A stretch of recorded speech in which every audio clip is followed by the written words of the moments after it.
शांत पहाटेच्या धूसर प्रकाशात एक आवाज उमटतो, करुणेचा, प्रज्ञेचा, समतेचा. तो आवाज आहे भगवान बुद्धांचा. द्वेषाने द्वेष संपत नाही, प्रेमानेच तो शांत होतो. असं सांगत त्यांनी मानवतेला दिली अहिंसेची दिशा. राजसिंहासन सोडून दुःखाचा शोध घेतला आणि सापडला मार्ग, मध्य मार्ग.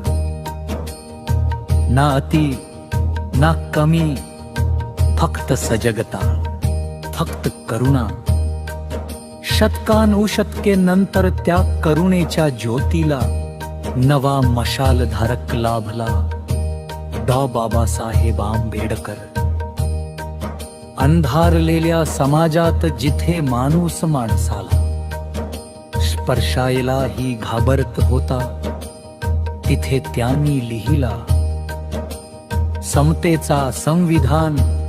त्यांच्या लेखणीत होती क्रांतीची ताकद, पण मनात होती बुद्धाची करुणा आणि बाबासाहेबांची समता हा वारसा आहे.